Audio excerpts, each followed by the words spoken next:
Well, good evening, everybody, and welcome to another educational session on the Beezone. And tonight in our studio, we have a very, very special guest, and she is the author, Meg McDonnell, of Tasting the Moon, which is her book on her time and her life with Adida Samraj and in the community of Adida's devotees for many, many years. And it was published in 2010? I believe so. Yes. And we're fortunate to have her here tonight to talk about the book and to talk about Meg. So welcome, Meg, and happy to have you here. Thank you, Ed. Thank you very much for having me here and for persisting in getting me here and for all the good work that you do on Beezone. Well, thank you. It's been a pleasure to have a conversation with you to get you here. It was quite an ordeal. Meg is a lady on the hill, and she doesn't get off the hill much. So we're very fortunate to have her here because this is a superb book, and I believe there's only 3 books, of my knowledge, on by devotees on Adida. But this book particularly, you're an editor, you're a writer by craft and by training and by genetics. Pretty Yes. much your father is a Yes. professor at the university. So. Yeah, my father's a Shakespeare scholar and an English lit prof. Was retired, and then took up a second career as a Jungian therapist. And he brought all that expertise into helping me as the editor of the book. And that was one of the great treasures for me about doing this book, was the opportunity to work with him that way. So. Yeah, did you initially go to him to edit, or did you go to someplace else, or? Well, I have a friend who's told me that there's obviously an incredible story, because Beloved Adida is the focus of the story in the book. But he said there's also another story to tell about the writing of the book. Right. And that was a long and involved process for me. Didn't happen overnight. I, for many years, had a growing sense of obligation to share the incredible treasure of wisdom and blessings that I receive from Beloved Adida, and to do that in the form of writing my story, the story of my time with him. But it is inherently such a huge challenge to write about him. He's such an incredible being, and by his very nature, so multidimensional, and touched on so many areas of life with such genius that I felt quite intimidated by the challenge of writing about him. Right. So I kind of had to back myself into I kind of had to trick myself in a certain kind of way into the writing of the book. So I was well into the process of working on what eventually became Tasting the Moon, when I realized, oh, I'm going to do this, and it's actually going to be a book, and therefore it really needs an editor. And let's see, what editor could I afford on my budget? I know, someone who really loves me. And I think in the book, in the back of the book or somewhere in the book, you mentioned a lady by the name of Marilyn Ferguson who Yes. who you were interviewing or had some conference with, and she was the one who kind of gave you the impetus to actually do the book or do something with it? Well, I met Marilyn Ferguson, author of Aquarian Conspiracy, which was a very defining and international best-selling and mind-expanding book for a lot of people in its day. Right. So I had a tremendous amount of respect for her as a thinker and as a writer. And I had the privilege of escorting her into a sitting occasion with Beloved Adida. And that's how escorting her into a sitting occasion with Beloved Adida, and getting to know one another in that really blessed context. And we talked a little bit about writing at that time, just a little bit. And then later, years later, when I had a fairly well-developed manuscript for the book, I approached her through a friend to ask her if she wouldn't give me input at that point. And I'm not going to say more about it because it's a pretty dramatic story in the book. Right. So she had, she had an influence. I wouldn't say she instigated the book. It was already a well-developed manuscript by the time she gave input. But so there's an interesting little interlude with Marilyn in the book. Very much so. So and the publisher who. It's self-published. Self-published. Yeah. Okay. Now, in the beginning of the book, you have a disclaimer. Yes, I do. And the disclaimer, I don't want to read it to the audience, but you're just basically saying that this is, of the 3 books that I mentioned, there's only one that's considered an authorized story or conveyance of who he is and what the time with that devotee is. So in the disclaimer you say that this is not been an official word of Adi Dham. Yes. Yeah, okay, so this is just your experiences. Yes. Yeah. So did you ever try in any way to make it official, or you didn't feel a need to do that? I didn't feel the need to do that. For many years, I had the tremendous honor of being trained by beloved Adida to be part of the team that reviews manuscripts in order to authorize them. And so I feel very well steeped in what those principles are. And he left a tremendous body of work that communicates itself along those lines and is consequently very pure and very powerful. In my own experience, I began to feel that there needs to be a broad range of voice about him. And I began to feel a very personal obligation to share a very human story. And since it's my story, it's a human story, it's a flawed story. And I think there's that Native American tradition in the weaving of blankets that you leave a flaw in the weaving because that's the way the spirit can flow into the blanket.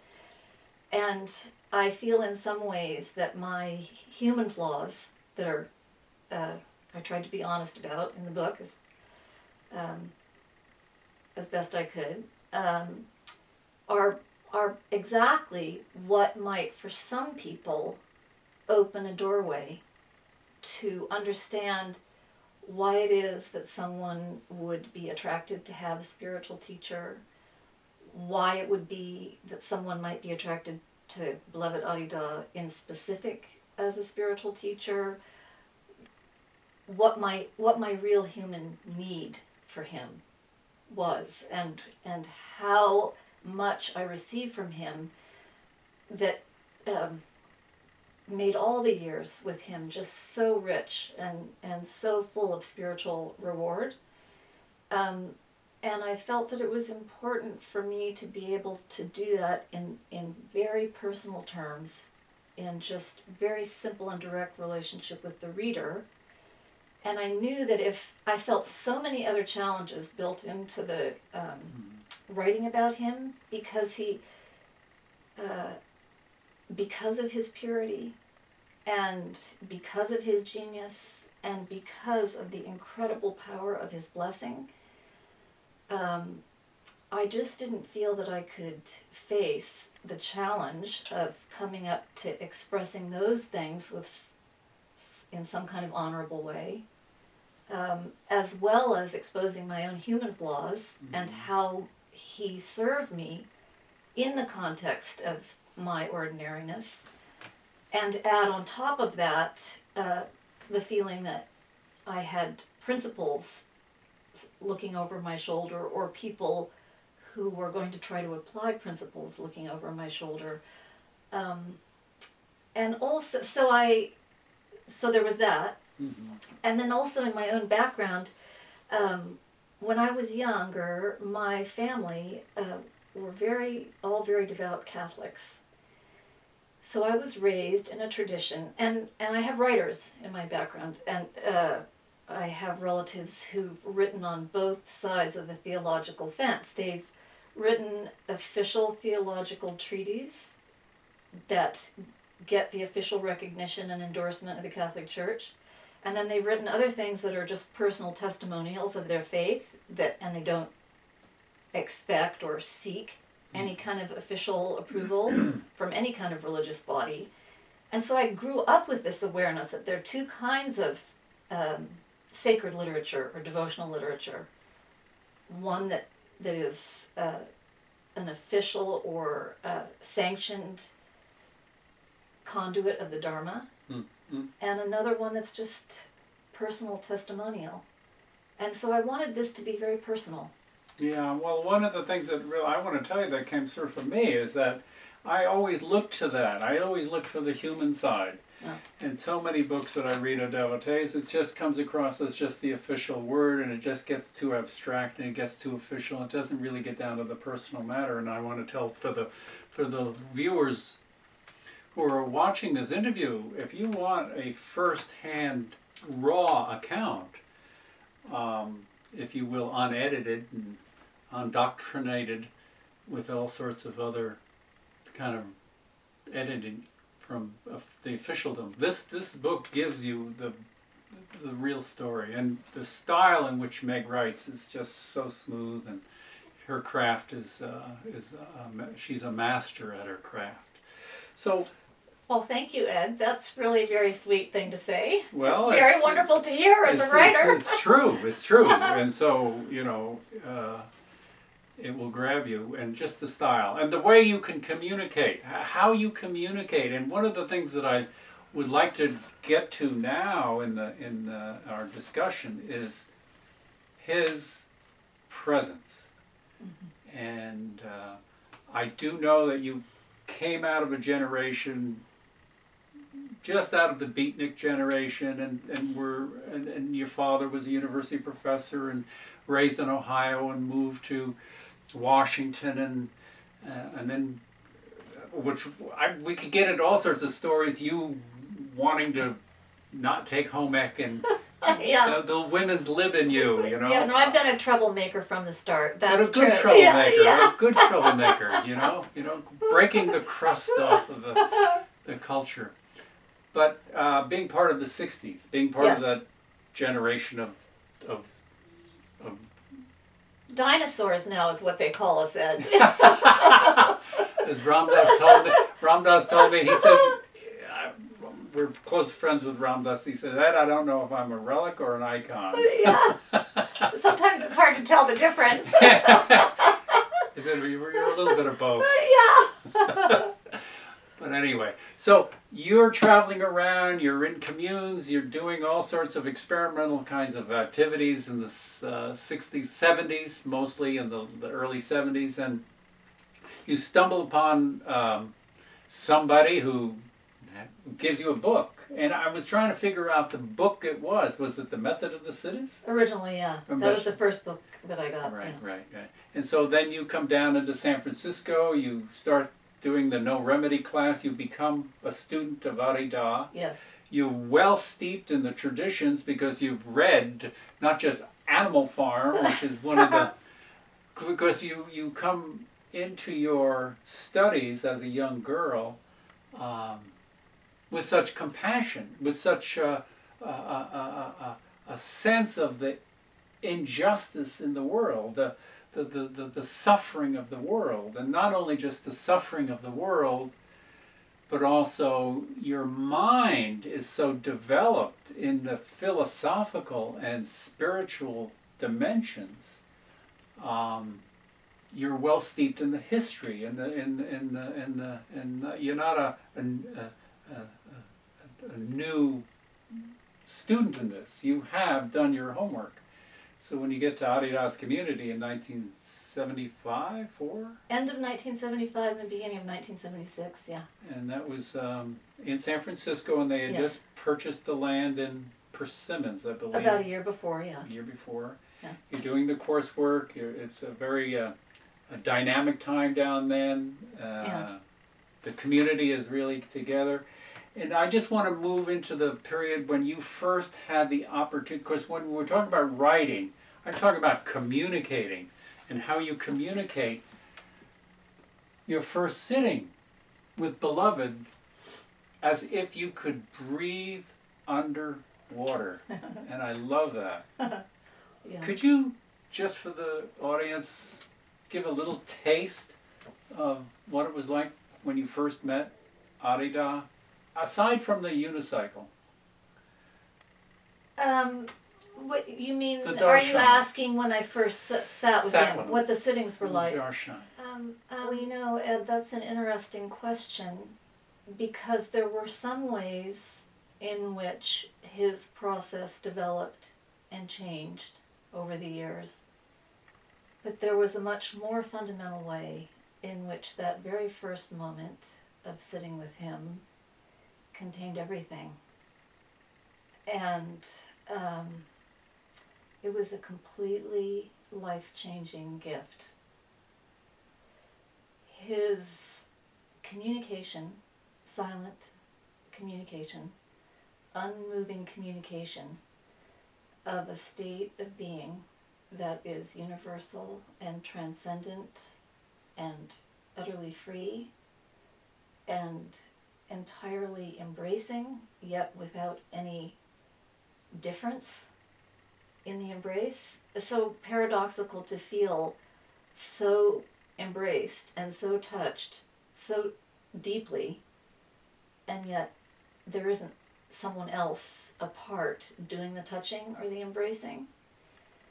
So there's a tremendous response that brought up out of my heart that I had no idea existed. I think some of this, you're discussing earlier, childhood sensitivity to suffering and a kind of childhood questioning for me of there's got to be something more than what I'm seeing around me here. And so sitting in the room with him, there it is, the more. And so because that gift of pure being that he miraculously, mysteriously is able to convey so powerfully and so convincingly, just liberated me to allow that same being that I'm not different from to respond, to rush out in liberated response. And I think it was that liberated and grateful and happy response to his powerful, powerful communication of this core or source universal condition that just, you know, I couldn't take my eyes off him. I couldn't turn away from him. He was the only real thing. Right. So I don't know if that answers answers your question. Well. But it's also a universal devotee's response is that he is the supreme attractive force. Yes. And so... so your life becomes an exercise of gratitude then. Right. Which is a very wonderful way to live. But as you point out very well in the book, that there are two sides to that grace. There are two sides to that light that you say he actually, in the book, he turned his physical form, turned to light. And in that light, the radiance and the power of the heart is felt.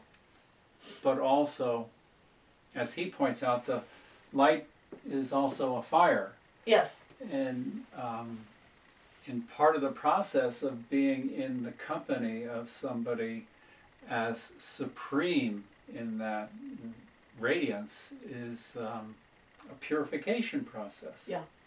Well, this gets to why I felt the story had to be so personal, because, I had very real baggage that I brought with me into his company, and very real things I needed help sorting out about just being a human being and being a woman, all kinds of questions about life and all kinds of unresolved issues that I brought with me. And I have that initial moment of sitting with him where just this, your whole being rushes to open in gratitude for the revelation that he's giving you.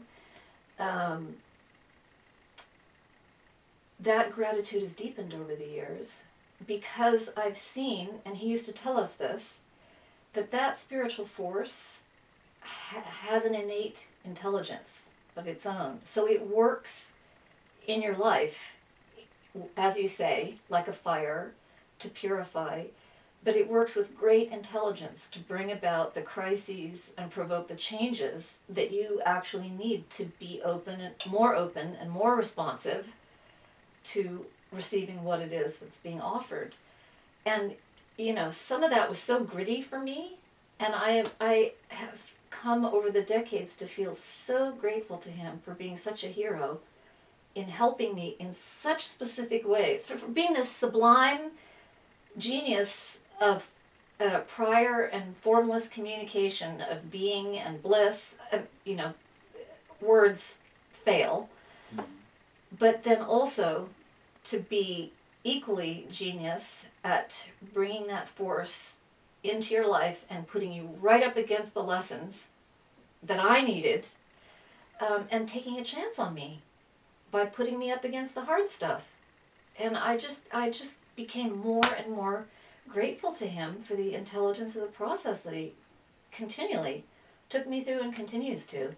Right, and while you're talking, I'm reminded that it wasn't always, you never had the full blessing all the time to be in the company of somebody like Adida, who was Adida, but also I'm reminded of you having a period of time when you were, a 5-year period of time, if I'm not mistaken. Yeah, almost 6.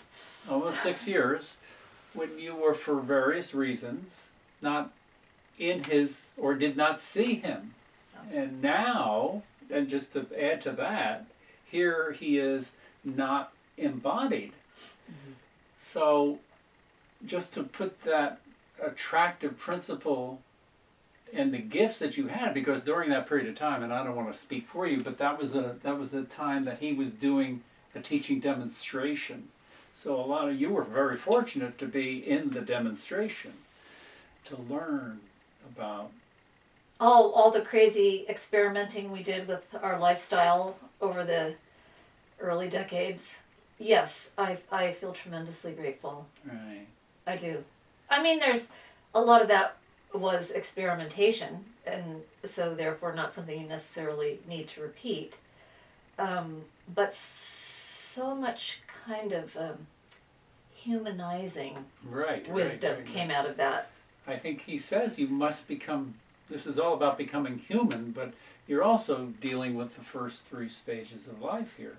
Well, yes, he was quite firm in telling us that you couldn't achieve the kind of spiritual advancement we all seem to be interested in without first becoming a real human being, right, and taking responsibility for love and work and sex and money and all those things.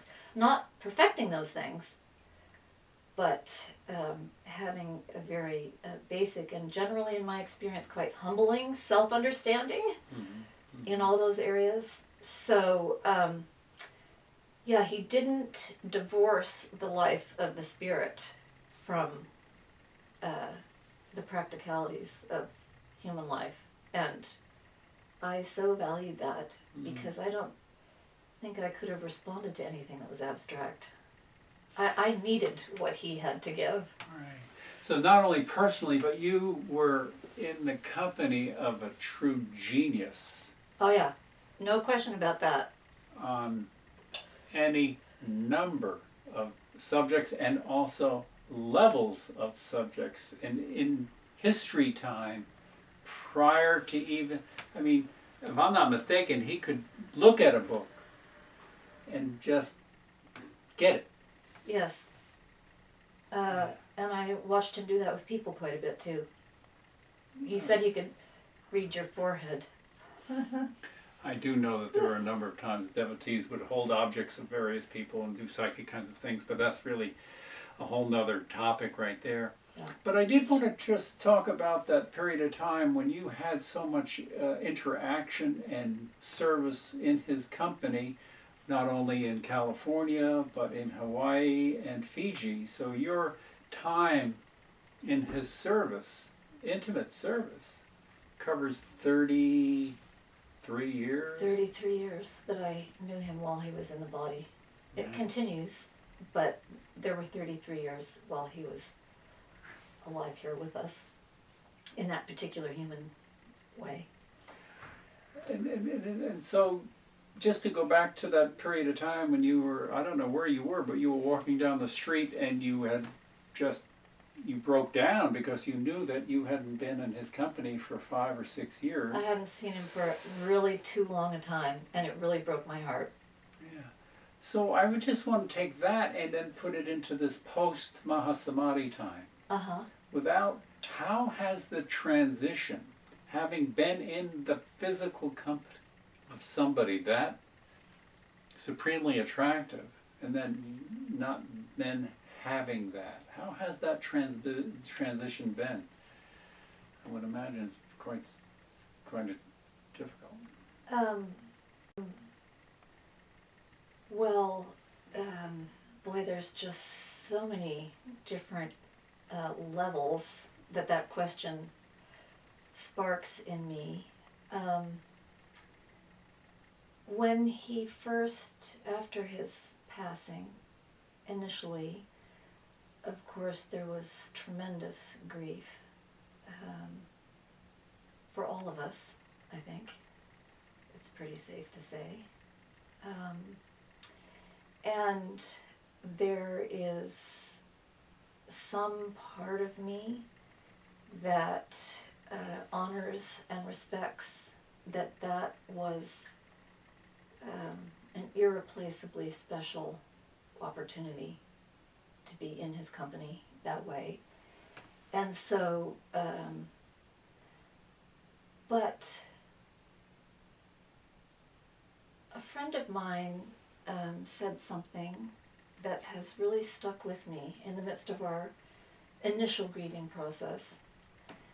She said she got a letter from a Tibetan monk who reminded her, he said, no one ever talks about the late Jesus or the late Buddha because the understanding is that who Jesus is, who Buddha is, can't die, doesn't leave, is eternally present.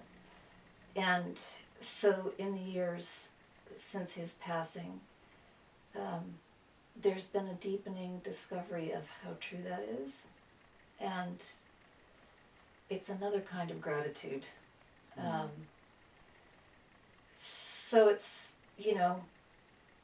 not to negate how special it was that he was here humanly and that some of us got to actually witness his revelation during that time. But it's part of the reason why I wanted to write the book, because at a certain point it became very clear to me that not one single moment that I spent in his company was given just for me. It was always about his work with everyone. Which brings up a topic that I'd like to talk about, a photographic session. Now, you don't have to get into the whole detail of it, but he called you in because you had an American look. Yeah. This is just one story of how Arida worked on not just one level. Yeah. If I'm not mistaken, as I understand it, maybe you can clarify it. I'm sure you will. And then he picked another woman who had an Eastern look or an Oriental look. Maybe you could share a little bit of that and just how the profundity. Well, it's really sweet that you bring this particular story, which is in the book, up today, Ed, because today is the anniversary of that photo shoot. This very day. So before I got in the car to drive down the hill to come and talk to you, I emailed my metrics partner and said, "Hey, it's our anniversary, metrics sister. This is, sending love from the west to the east." And we'll, every year we always make a point to connect and celebrate the anniversary of that photo shoot. So that's today. Wow.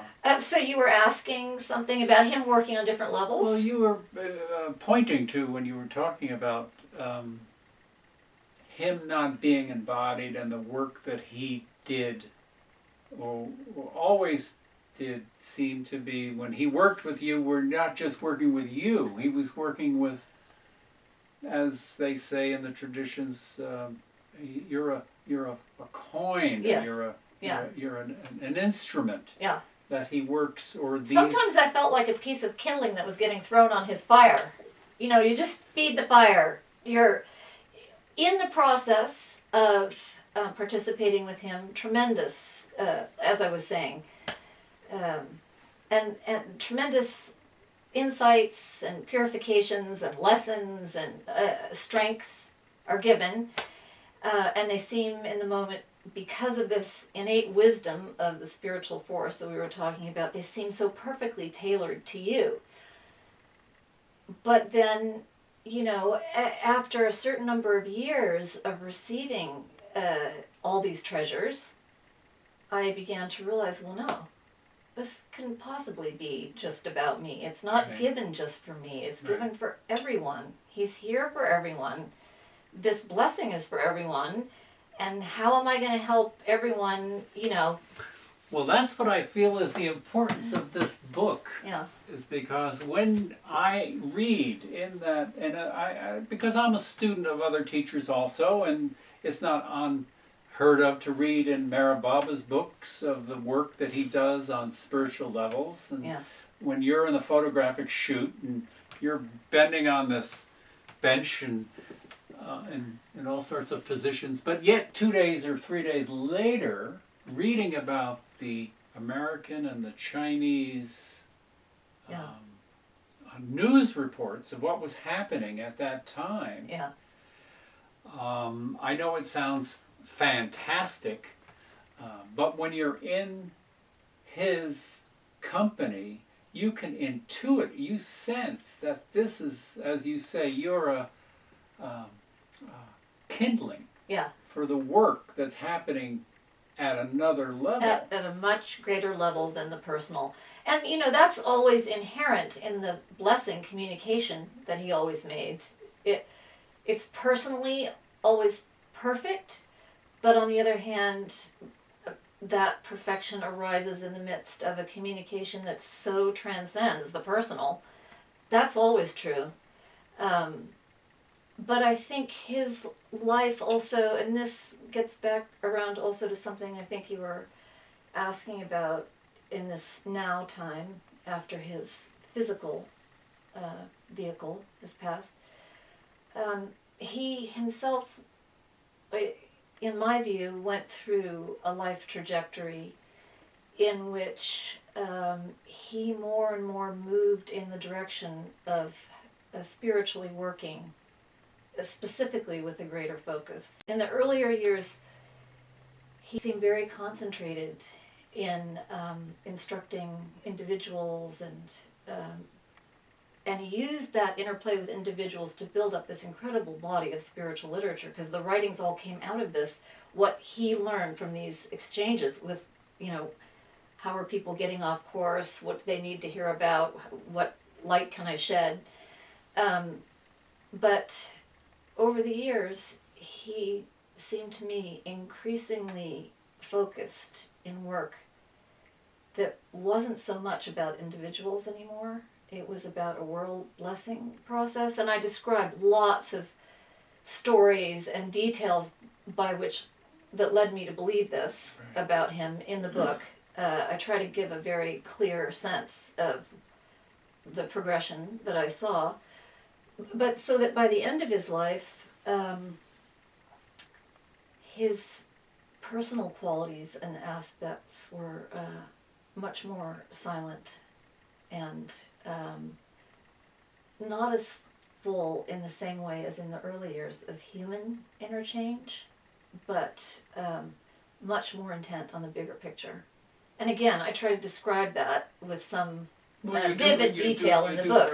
You do very well. But I think in going through that life trajectory himself and becoming more and more focused on world blessing and universal blessing, it's paradoxical to say this because it's not that he was ever not doing that. Exactly. But it just became more and more of a focus, and more of his personal aspect seemed consumed by that, and so that when his physical passing took place, we'd already had to go through a purification and a letting go of a lot of dependence on human interchange with him. So I think in some ways he prepared us as best he could for that. Well, I think, I don't know, as early as 88, if I'm not mistaken, and many of the stories in there, he was always pulling away, so to speak, or removing himself from the dependency Yes. that the devotee had on his physical interaction, Yes. human interaction, because the spiritual force, every person I've ever spoke to, and I did not have much personal time, but every one of them to this day says that you didn't want anything other than to be in that physical company. That was the number one. Yeah. Well, there's nothing more appealing. Right. Nothing more powerful. Right. Nothing fear, nothing happier, nothing more intelligent, nothing more interesting. One of the things I wanted to talk about was a name that he gave you in the beginning, which in many cases he gave names, at least to my understanding, that were humorous and funny, but your name actually became a little prophetic in what he gave to you, and I guess it's all right to give it, but he gave you the name Excellent Phrasing. Yes, he did. But he gave the excellent first. Yes, I got my first name first. And they all and because one of the devotees asked, "Well, Meg doesn't have a name," and he said, "Excellent," and everybody went, "Ooh." Yeah, except for me. And then came phrasing. Yeah. So, could you talk a little bit about that? Oh, well, there's a lot of things to be said about that name and how it changed my life and how it became a form of spiritual help to me at many points that were really important. And I've talked about some of them in the book. I think the strongest thing about that name, because he gave it to me in our very first personal meeting. I had never spoken to him or written to him or made any kind of communication to him whatsoever. I have been in silent sitting occasions with him with hundreds of other people, but this was my first introduction to him. And so before I've said a word to him, he's introduced to me as Meg and asked to give me a new name. And he says, excellent. And then phrasing. Excellent phrasing. And at the time I had the feelings that I had about the name. Which she talks about. Which I talk about in there. But over the years, as my work and service to him became focused in editorial work on his publications and writing introductions and writing magazine articles and giving lectures and teaching courses and traveling around the world speaking about him and I realized that it was a prophecy, or he'd read my forehead and knew me better than I knew myself. It became such a powerful reminder to me that my guru knew me intimately and perfectly from a position that was prior to my having met, prior to knowing me in any human or social context. And it has become such a powerful bond to him. The understanding of his nature and the nature of the guru-devotee relationship that he communicated with those two words, and the kind of lifeline that's been for me for years since. At the time, it just seemed like a fun, thing in the moment, and I didn't know. I had no way of knowing. It took decades to really understand. Oh my God, look what he was showing me in the first moment that we met. As you said, it's all there in the first moment, even in the sitting, and just the multi-levels of that, what incarnation is and what life is. It's just an enormous, but you definitely point out, and you go probably 3/4 of the book, you return to this, the bookends of excellent phrasing. You kind of encapsulate it, and it shows itself, the genius, and also the incredible psychic nature of the relationship. I mean, on an instant. Yeah. Well, this is part of what I said was so daunting about sitting down to actually write the story. How do you tell a story of interacting with a being who is operative on dimensions I know? I am sensitive to a number of dimensions on which he's operating, and they're so sophisticated and so interwoven so beautifully and so perfect and so filled with liberating grace.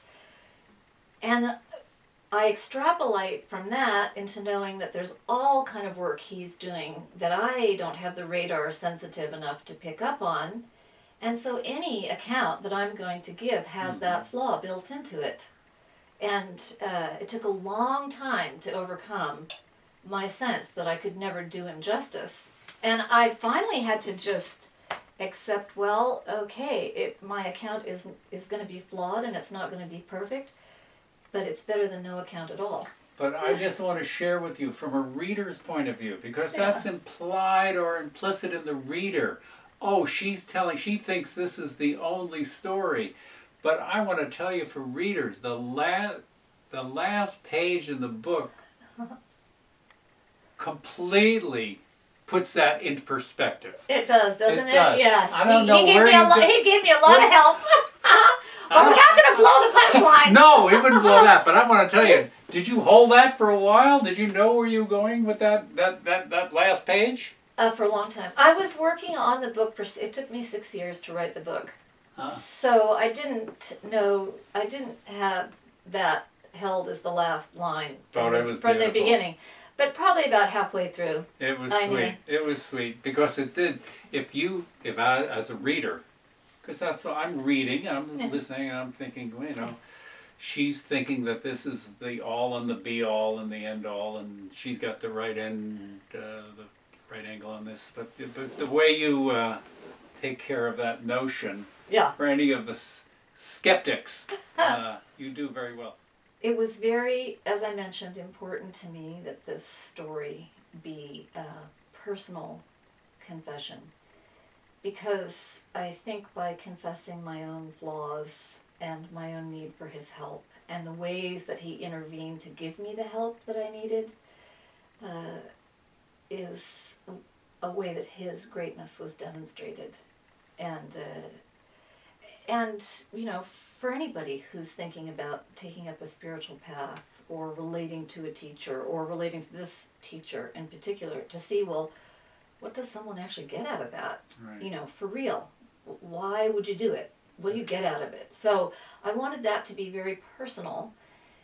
And it was really, in tandem with that, really important to me that nobody feel that I'm taking a position like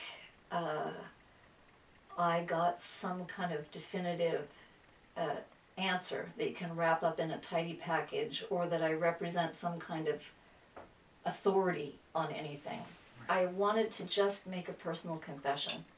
And it was very important. I think almost implicit in writing a book is the automatic assumption that you've got some kind of almost even doctrinaire message that you're trying to convey. And I really wanted to avoid that. Well, that's the brilliance, I think, what you do in that book. And you definitely underline it and underscore it, and with exclamation points, Yeah. if anybody has the sense to continue reading, Yeah. that you definitely have that taken care of. Good. Very well. Good. I'm glad to hear that, because that was important to me. No, you did that very. That's what, you know. As I was reading it, you know, that's one of the things I'm kind of sensitive to. Yeah. You know, the doctrinal, let me tell you the way, and everything about the way, and Yeah. I found it, I got it, and let me give it to you, and Yeah. I'm going to seduce you in this story. My father helped me a lot with that, because I had a lot of people, or a few people, as I was developing the manuscript, try to help me by suggesting that I need to be clear about what the message of the book was. And every time people would ask me that, I just felt so baffled by the question. And so I would express this to my father, and he said, well, just tell them you don't know, and that's what you're writing the book to find out. Yeah. So just as the living of the relationship with him prior to writing the book was an ongoing mysterious process of lessons being revealed, that working on the book was no different. Well, any author will tell you most of the writing of the book is for them to learn about the subject or whatever it is that they're studying. Yeah, it puts you through a process in and of itself. Yeah. It's a creative process. So, Yeah. you know, it's not a kind of you already know the end before the beginning starts. I wanted to talk a little bit about the teaching, if you will, because you are such a scholar, Oh, and thank you. you are on the subject, and you're also very one, you've been taught by the greatest, the least that I know around, or. That's my view, but thank you, Ed. Yeah. But you also have done your homework. Yes. He put me to school. And he does say life is a school. Yes. So, Life around him was definitely a school. And he has created this body of work called the 7 Schools of God Talk, or the Great Tradition. Mm-hmm. And he also seriously asks his students to study that. And you were a teacher or a presenter or somebody who gave presentations to hundreds and hundreds, if not thousands. On one occasion, there was a couple of thousand maybe. You spoke and taught the Dharma. Yes. To his students and to others. Yes. So I wanted to talk a little bit about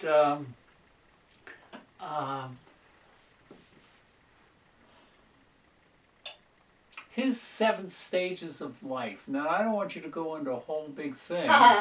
That's good. Thank you. But, we were talking about the first 3 stages of life, and ordinary human development, yeah. Ordinary human development, and the responsibility in that growth. Yes. In terms of specific and general, could you just share a little bit about the development of human development and into the spiritual dimensions of existence? That most people think all they got to do is think about God and they're already spiritual. Well, it's funny. I came to Beloved from maybe a different perspective than a lot of people. I I had always an interest in the religious traditions. The Catholic tradition was a very strong part, real participation in the Catholic tradition. I have an uncle who's a monk, and my father went to seminary with that possibility in mind before he decided to be a university professor and a family man. So serious Christian practice is part of what I grew up with, and then early on became interested in Eastern thought also. But even with that interest, I wasn't really looking for a spiritual teacher. And it's never really been the stages of spiritual development that have been interesting to me. I had compelling human needs to learn about being loving and being capable of intimacy and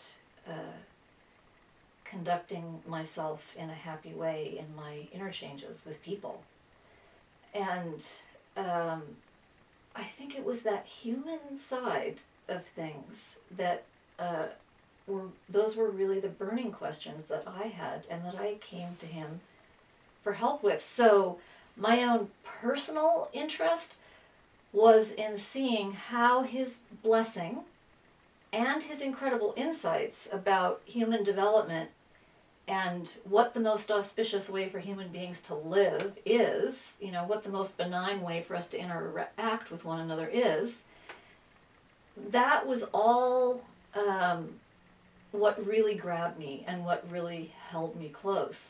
Now, in the midst of that, because he is a spiritual realizer whose realization extends so far beyond all that,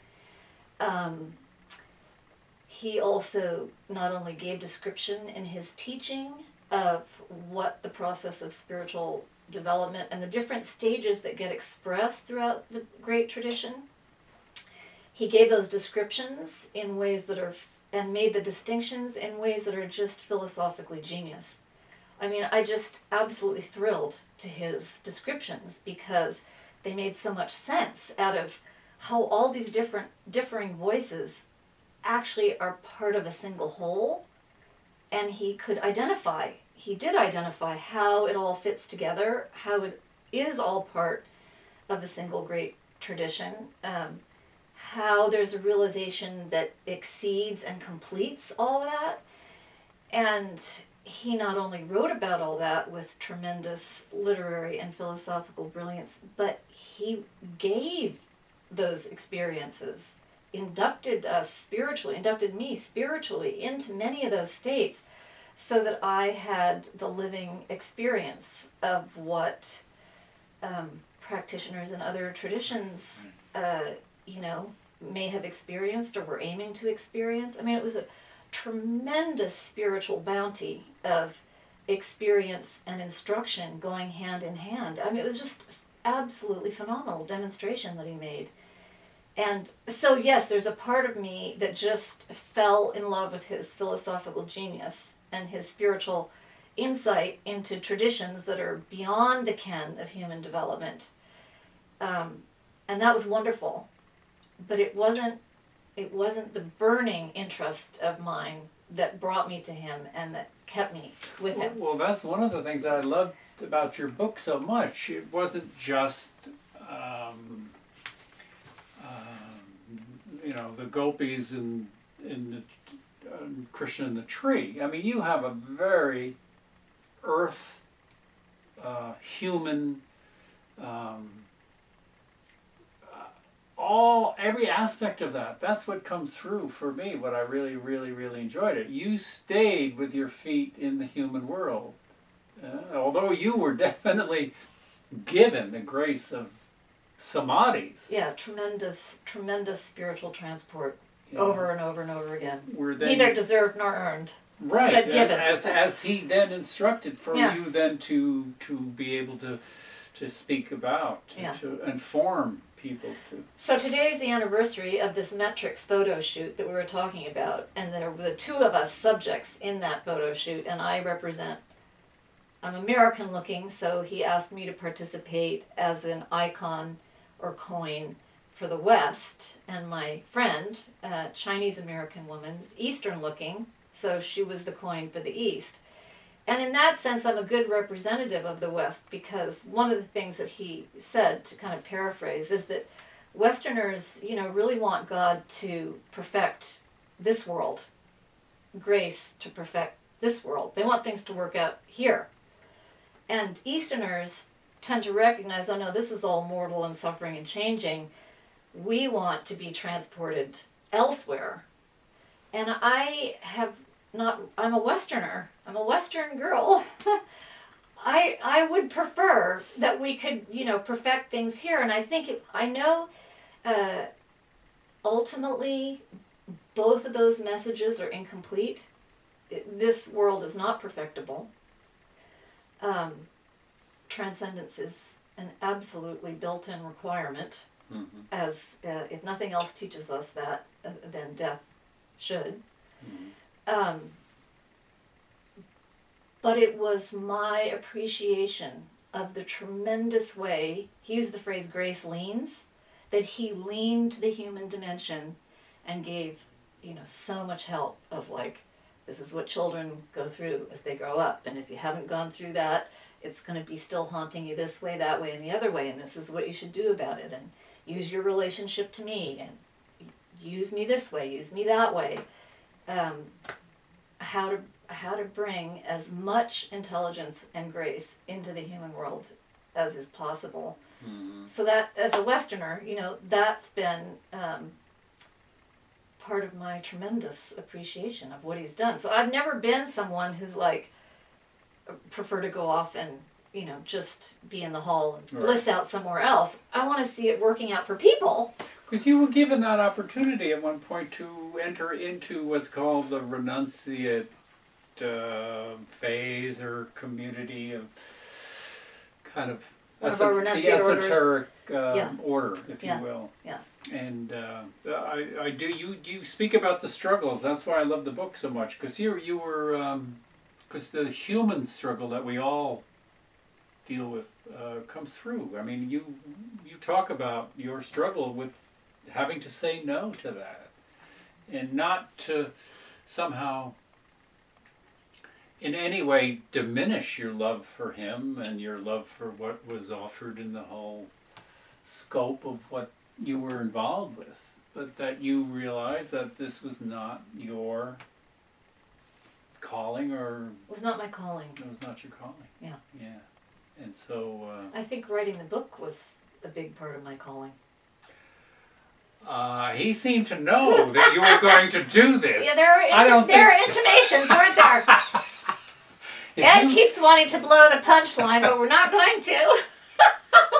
Well, I mean, I'm not going to, but I got to tell you that you to me summarized. Yeah. It was the gel. It gelled it. It just fell into place. So I always like the word that Alan Watts said about me of listening. The preface is worth the price of the book. The last page is worth the price of the book.